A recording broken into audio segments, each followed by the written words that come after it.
after I finished my video, something exciting had happened.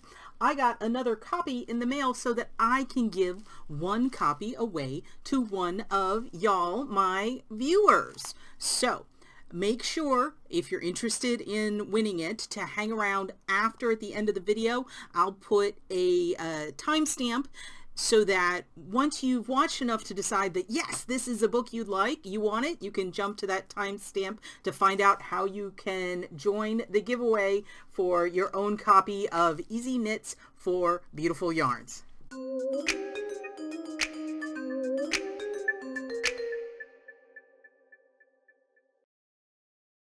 Hello knitters, Barbara Benson here. I am an independent knitwear designer who also likes to make videos here on my YouTube channel, Watch Barbara Knit. Make sure to check in the description below the video where you will find links to all my online shenanigans, including where to get my patterns, how to join the Watch Barbara Knits Facebook group, and how to support me on Patreon, and of course, links to things that I talk about in this video. And I want to get right off the bat, this is a book look video, and I am looking at Easy Knits for Beautiful Yarns by Toby Roxane Barna. And right off the bat, so you can continue to watch, great book. It is a great book, and it's aimed at people on the lower end of the skill range.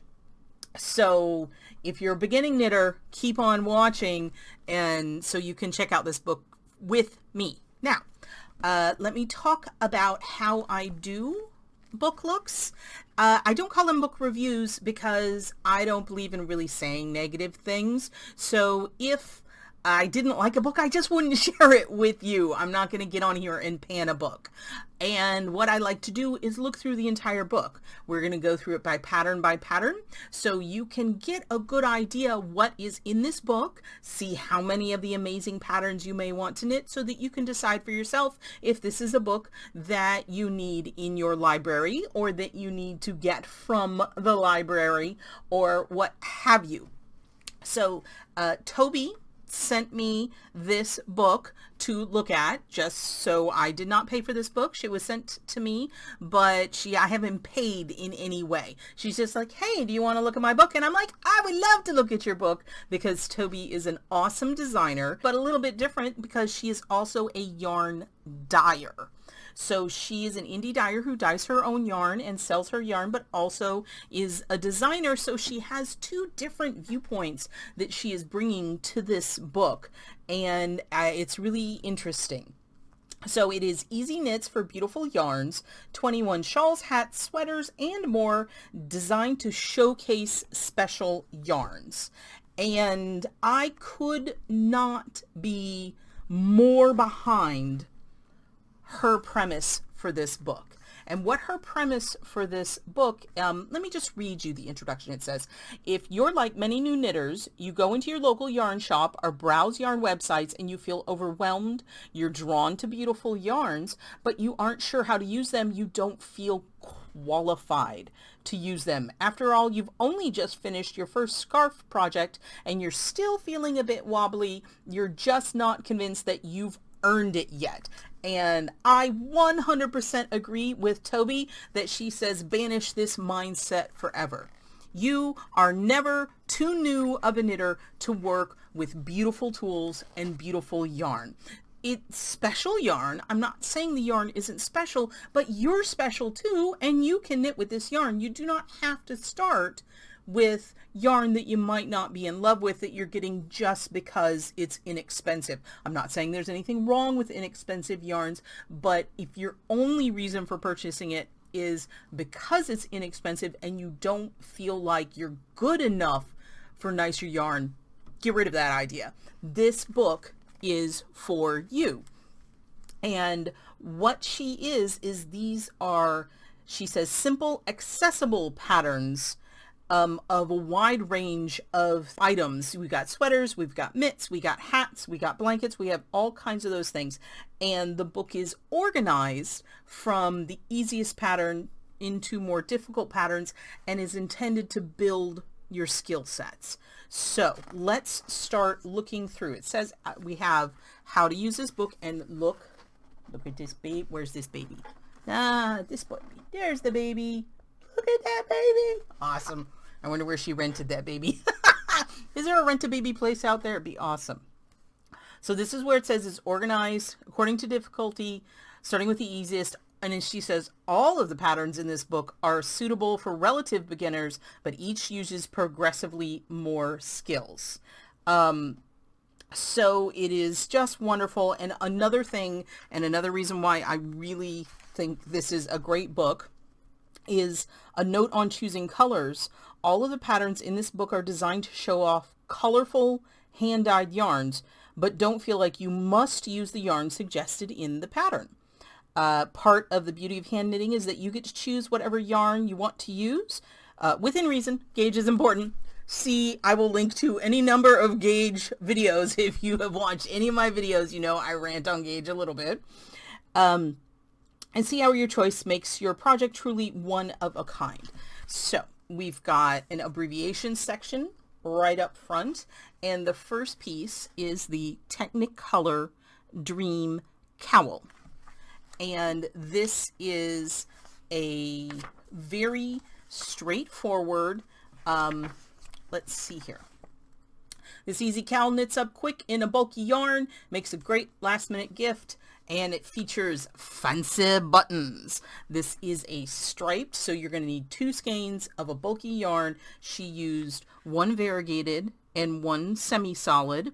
So that is what's going on here. And this is a very easy, straightforward pattern that has a lot of impact. And that is really how I would describe all of the patterns in this book, is that they are designed with the beginning or adventurous beginning knitter in mind, but to let you have a lot of impact. It is just absolutely lovely. This is knit on a size 15 needle, and the skills are yarn over increases and knit together decreases, and I'm gonna guess that's for the buttonholes. So you can just knit this. It is really straightforward. Our next one is leg warmers. You could have leg warmers. And again, she obviously is enamored of buttons, which I do agree with the awesomeness of buttons. Says leg warmers aren't just for ballerinas or the 1980s. These fun spat-like leg warmers are a great chance to go scouting for some vintage buttons. I told you she has a button thing. I was just guessing that. So this is simple ribbing with some buttonholes and some pretty buttons. So again, but beautiful yarn. Look how pretty it is. And it would look great in variegated yarn. So again, it's something that you can use and get your skills built up. And she also has throughout the book tips, which are almost like a little school element in here, talking to you about how to do each little new thing that she introduces. This baby is back. We have the pistachio baby blanket. This one is knit from the center out with simple increases. She says the skills used here are joining working in the round. So this is the first one, introducing working in the round, using double pointed needles, yarn over increases, and knit front back increases. Here you can see what the blanket looks like. So all those yarn overs are what's making your increases and making your shape. Now this one I think is great in that, so the other ones are her hand-dyed yarns. There was the bulky, and then this one is an Aran weight, so she tells you what of her yarn she used. This one is in Caron cakes, 80% acrylic, 20% wool, and this is really, it's one of those ones where it's a gradient kind of situation, and your yarn is really doing a whole lot of the work here. So, and she's saying, most new parents don't have the time to care for hand knits the way we'd recommend, so it's not a bad idea to pick up some inexpensive machine washable and dryable yarn at the craft store. They have some great options. So she's saying you can still have beautiful yarn that is inexpensive and washable. The next one is Kate's Moss hat. It's got a great pom-pom on it. And as you can see, it is fuzzy. And the reason it is fuzzy is because it is a DK, it's called Toby Roxane Designs Utilitarian DK, held double with a mohair silk. So it's held with a lace weight. So here are the new skills she's introducing, is holding a yarn double, and it gives you this wonderful halo, that mohair. And she also suggests that you might want to actually, this one used colors that are matching, but you can also use the mohair that's a different color that's going to change the overall color that you're matching it with. It's really cool. And so skills used here: joining knitting in the round, knit together decreases, using double pointed needles, and make one increases. So it's a really simple, straightforward, yet super cute hat. Again, building up your skills. And let me tell you how much I love fingerless mitts. One of my favorite things to knit, one of my favorite things to wear. And here we have, again with her buttons, Blue Jay mitts. They're super cute, and look how great they look in the variegated yarn. I think we're looking at garter stitch, and this is worked flat. It's not worked in the round. And again, raid the button jar is what she's saying. It does have a thumb on it, so it is not just a slit. So you're going to be working on that a little bit. She's got tips. Recommend hanging locking stitch markers to mark your button placement. That is really great. And these are in Toby Roxane Designs Polworth DK. So it's another DK weight. And we have separate directions for the left mitt and the right mitt. So she's obviously doing the thing where you balance it so that the thumb is offset. So that is cool. They're really pretty. I like the buttons up the back. And then you can see the next one. We're going to go into shawls, a summer storm shawl. And it looks great in this variegated yarn. She used, this is fingering weight, Toby Roxane Designs Elegance Fingering Superwash Merino, 10% cashmere, 10% nylon, 400 yards. It says, with its simple stockinette stitch body and garter stitch border, Summer Storm is perfect project to dip your toes into shawl knitting. And here you're going to see. So look how great it looks in the variegated yarn. And it's just stockinette and garter. So you know what? Even if you're a beginner, you can do this. It says, note, if you've ever knitted a top-down shawl before, it might have had the edge yarn overs only on right side rows. I like to put yarn overs on the edges of both right and wrong side rows because I find it makes the shawl a shallower triangle shape, almost a heart shape, that stays on your shoulders no matter how you wear it. Could not agree more. That is a great shape to wear. It keeps it on there. And this is one of my favorite things about this book. Okay. So, and I'll admit, in my books, you know, if I do another book, I might steal this idea. In my book, the appendixes are in the backs and the tutorials are in the back. So in this one, she introduces a new technique, and the photo tutorials are right here in line with the pattern that you need it for. So you can see it's got step-by-step pictures of how to execute a garter tab cast on. You'll run into these in all kinds of shawls, and it is just great that she is showing you how to do it. And look at this beautiful, absolutely gorgeous. And again, it's beautiful yarn, and that's the idea behind this book. When you have beautiful yarn, you don't necessarily have to do all kinds of fancy things with your knitting, and she knows it. We have another shawl that is a starfish-like shape, and she's using, this is DK weight, and she's calling for 2 skeins for the main color, 1 skein for the contrasting color, but then she has a note that says, in this shawl, the contrasting color is only used for the bind off. This means that you do not necessarily need to have a whole skein of that color on hand.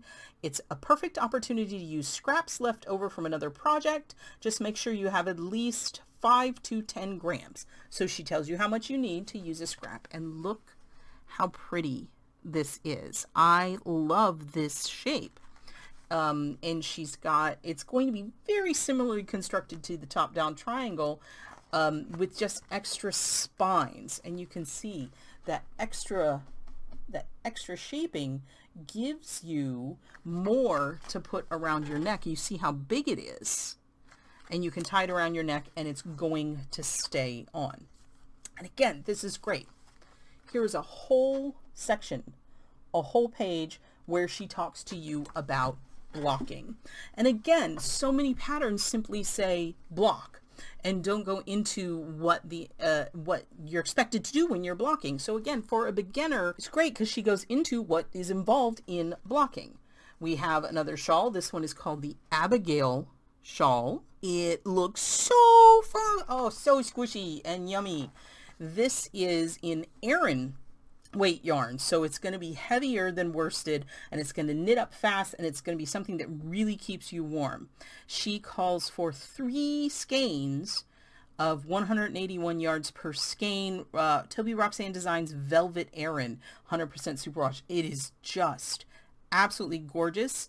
It looks like it's knit on size 8 and size 11 needles. This uses the garter tab cast on, which she already gave you a tutorial for.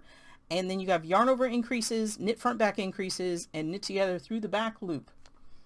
Very straightforward. Look how voluminous this is. It's absolutely lovely. I love it. And I like this, it's just, it falls beautifully.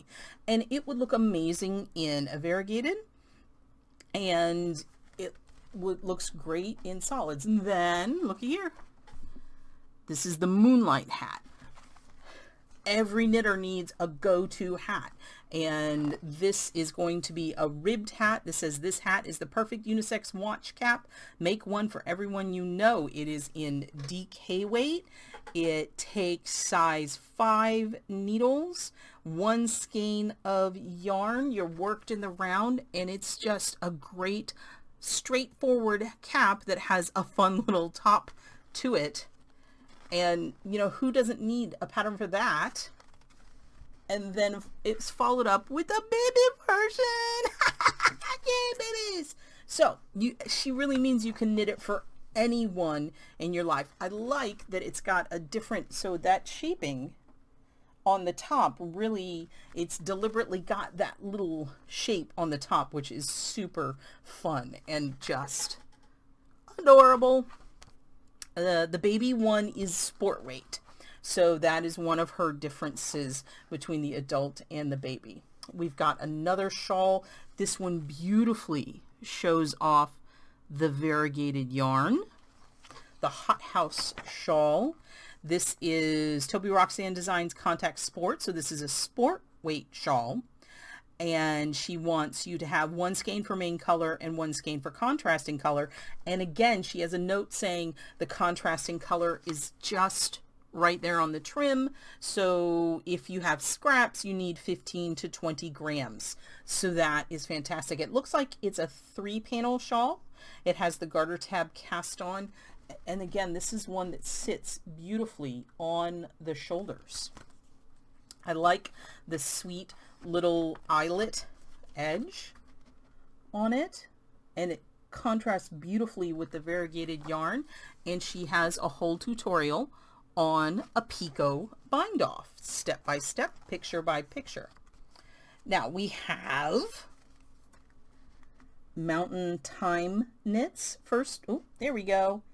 First we had a pair of mitts that were knit flat with buttons. These are, she says, these are your standard serviceable. I love that she described it herself as serviceable. Fingerless mitts. They're stockinette stitch body edged with ribbing, makes them perfect for any gender, and they make great canvas for experimenting with embroidery or applique. This is again in her Velvet Aran yarn, size 7 needles. Joining working in the round, make one right, make one left, transferring stitches to and from waste yarn. So that is super easy, and she's got directions, make 2. So a very excellent straightforward, got ribbing at the cuff, it's got ribbing at the fingers. Anybody can wear these, it's great. Now we have a cowl, which she calls an unput downable project with many hyphens. It only takes 1 skein of luxurious yarn, which she used Toby Roxane Design Super Luxe DK 75% superwash merino, 25% silk. I love merino silk blends. It is on a size 7 needle. She has a picot cast on, see tutorial on page 55.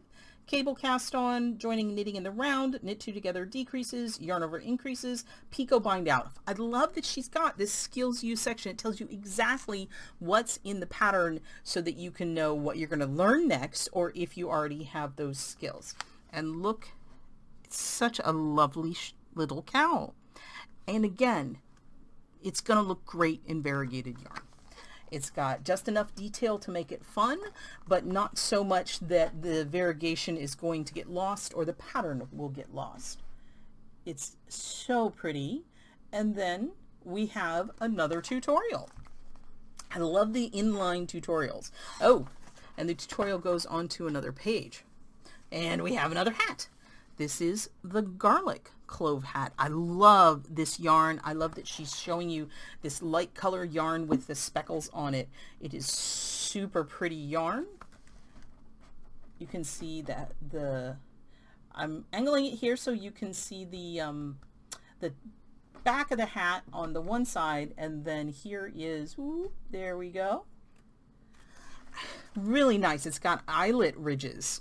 This is in the Butilitarian DK again. I love that she called it Butilitarian. That's a funny word that I'm fairly confident she made up. You made that up, didn't you, Toby? And the garlic clove is the name of this color. So I really like that color. US size 5, US size 7, and some double pointed needles. You need to join knit in the round, make 1 increases, knit 2 together, slip, slip, knit decreases, using double pointed needles, yarn over increases. All very straightforward. I think it is absolutely lovely. I like the detail. And again, it is specifically designed to let your yarn show off. Let's see here. So using small, that is one thing. So the reason why this is calling for 2 needles, and this is something that's very common in hats, you're going to work the ribbing, the brim, in a smaller needle, and then go up a needle size for the actual body of the hat. And that just makes the brim, the ribbing of the brim, tighter so that it stays on your head, because that's what hats are for. Okay. Another hat is called the Flint Corn hat. I love this one. It really shows off the variegated. You've got that little tab, and that little tab is what this whole pattern, it says, this super simple hat has 1 small detail that makes it truly unique. The garter tab and button ruche the fabric in a terribly fetching way. Fetching! She just had to work that word in there. Making this cloche style hat a real head turner.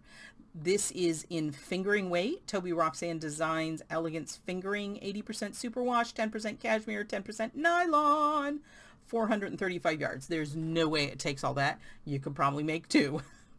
And then fingering weight for the contrasting color. I'm going to assume again that contrasting color being only for the little bit. It can be scraps.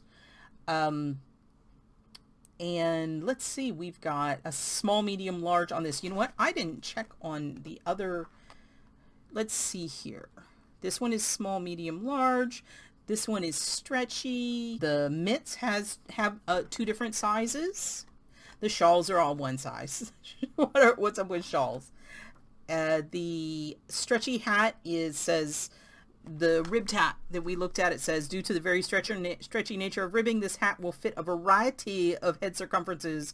It's shown on my head, which measures about 21 inches. But yes, ribbing is just magically expanding. This is really cool. It is a simple stockinette hat with the rolled brim and a beautiful crown.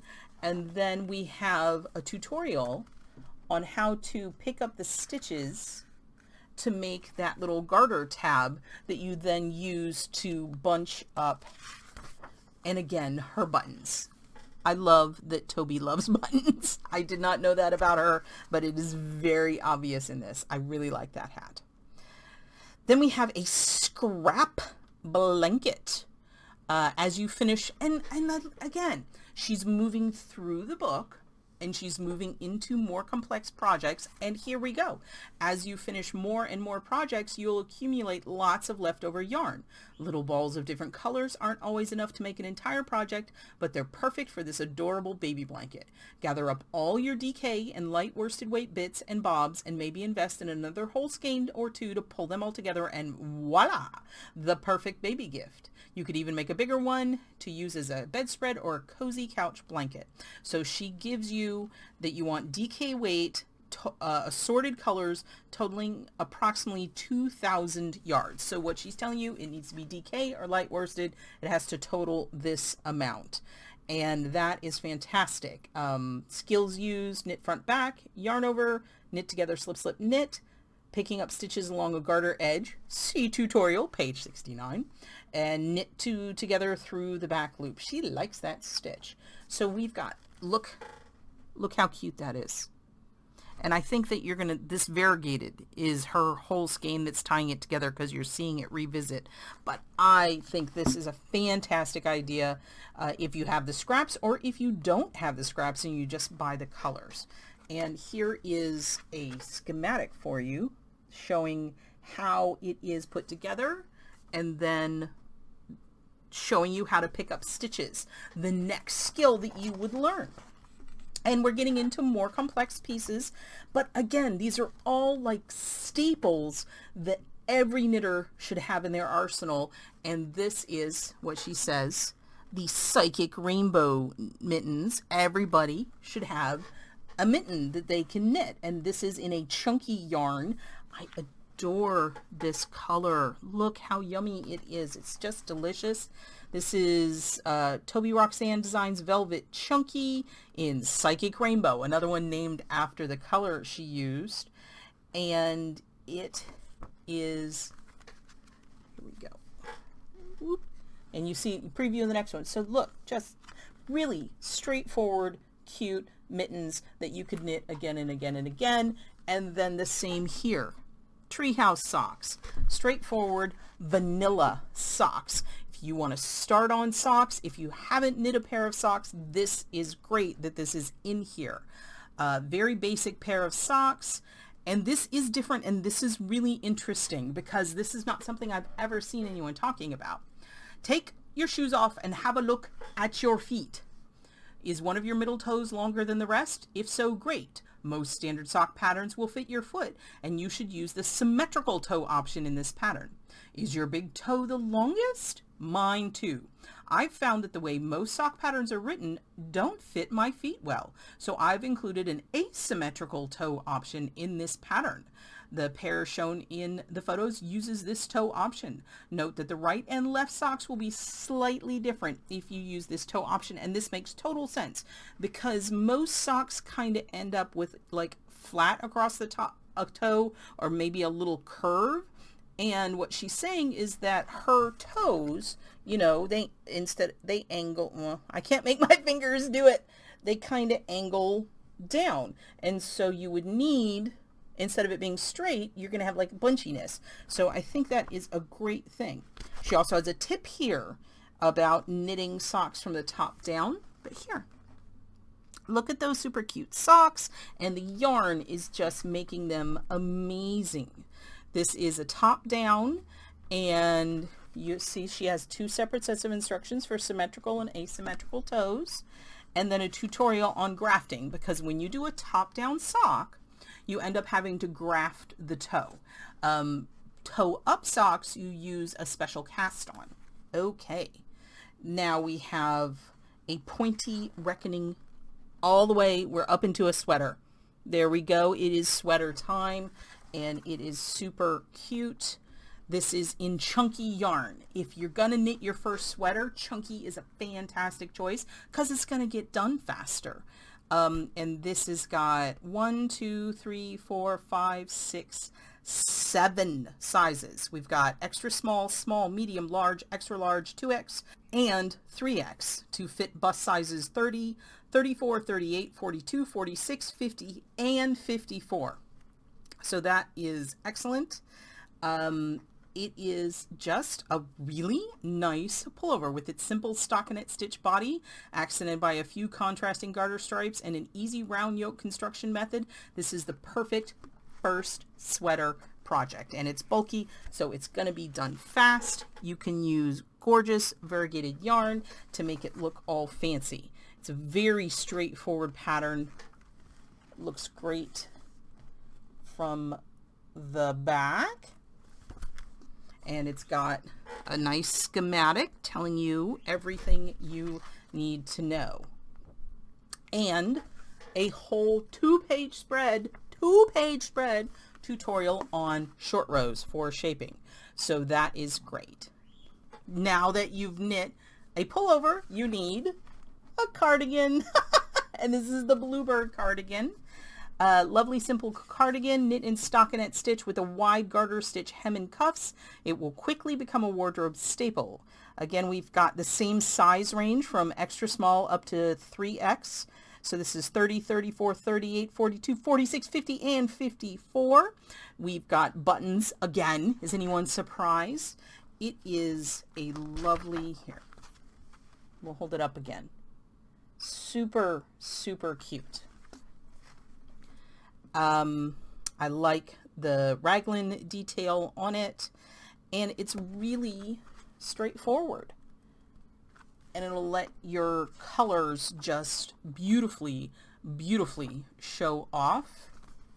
We've got a schematic, and here we have a leveled up cardigan. I love the collar on this cardigan. Enchanted wood cardigan, slightly oversized, slouchy, wide shawl color. It looked collar. It sounded like I said color. Collar.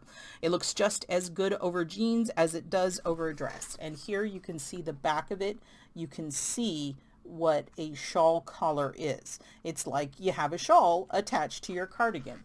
This one does not have buttons, but she's making use of the earlier tutorial on picking up stitches, because you can see here that the body is worked this way, but then the shawl collar is worked this way. So you get this beautiful garter that gives you a contrast in texture and in color that is really going to make variegated yarn look very different in garter versus stockinette. So that'll give you more detail with very little effort.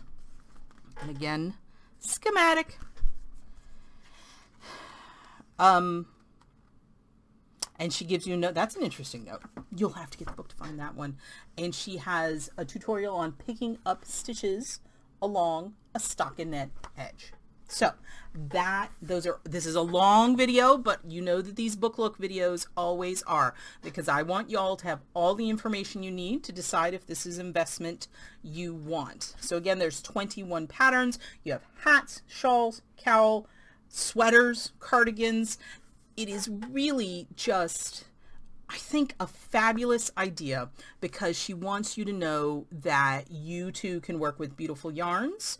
And it also is great that it is a book of elegant, easy patterns that are accessible to a beginning and advancing in their skills knitter. None of these patterns are going to be super challenging, but they're going to be super satisfying because they end in beautiful pieces. Look at that cowl.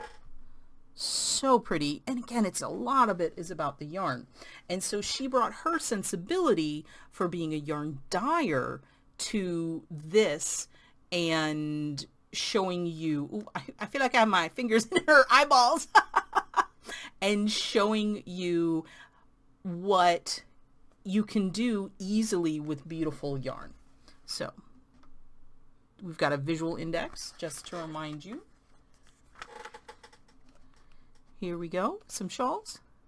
a little bit of everything. So that is Easy Knits for Beautiful Yarns. There will be links in the description notes below, and I probably will make a first comment and have that pinned so you can take a look at it if you're interested in looking at it.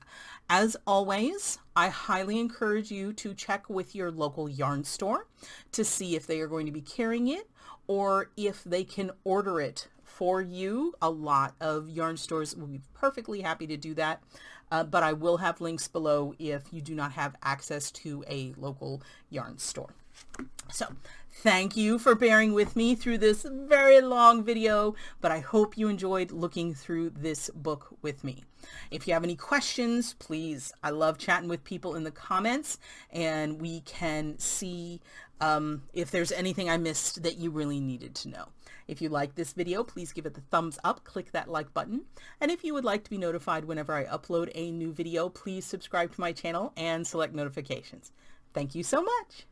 I know this is going to make the video longer, but after I had finished rendering the previous video, I got another copy in the mail, so now I can give this copy away to one of y'all, generously sent to me by Stackpole, the publisher, so that if you watch this and are like, yes, I want that book, you can enter to get a chance. Now, the method I use for giveaways like this is Rafflecopter. Rafflecopter is a service, and it allows me to do this without having to worry about all of the different complex laws that are involved in different states and different places about these giveaways. And mostly it's about collecting people's email information. So I use Rafflecopter. They collect the information. They know how to handle it and dispose of it. I only ever see the email addresses for the winner. What I will do is after the deadline for entry has passed, I will push the choose a winner. I will get that one. I will email that person. You will then have 1 week to get back to me if you haven't gotten back to me in that week. And honestly, if you haven't gotten back to me after 2 or 3 days, I usually send a second email to let you know you've won so you can send me your address. If I don't get it within 7 days, I will then choose another winner. So the entry is open right now. It opened this morning, but nobody knew about it, and it will run through, I have it written down, April 15th. So you have 2 weeks to enter. It runs through April 15th, midnight, Eastern Standard Time, April 15th. It will shut down. Now, when you go to Rafflecopter, there will be a link in the description below, and I usually pin a comment with the link to Rafflecopter as the first comment in the discussion, so you should be able to easily find it. You click on that link, it takes you to Rafflecopter. I'm pretty sure there's some place where you have to type in your name and your email address because I have to be able to contact you. And then I did this screenshot. This is what the entry is going to look like. You're going to have this little panel, and there are 4 different ways for you to enter. Subscribe to my YouTube channel, subscribe to my email newsletter, join me on Facebook, or you can say that you're a Patreon. If you have all 4 of these things already, you just check them off. If you haven't done them, do them and then check them off. If there are parts of them you don't want to do, don't do them, don't check them off. When I say check them off, this is what check off looks like. Okay, when you click the little down arrow, a little box will open up. It'll tell you there'll be a link to my email address or any of the places you need to go, and you can go do that and click enter. The Patreon thing there is just as a little reward for my Patreons, people who have supported me. They just get a bonus thing. There, it is not required that you purchase anything to enter this giveaway. Just do one of these, one or all of these 4 things. So that is how the giveaway works. Again, it is open right now for entries, and it will be open until essentially 11:59 p.m. on April 15th. So thanks so much for watching. I'll see you guys next week.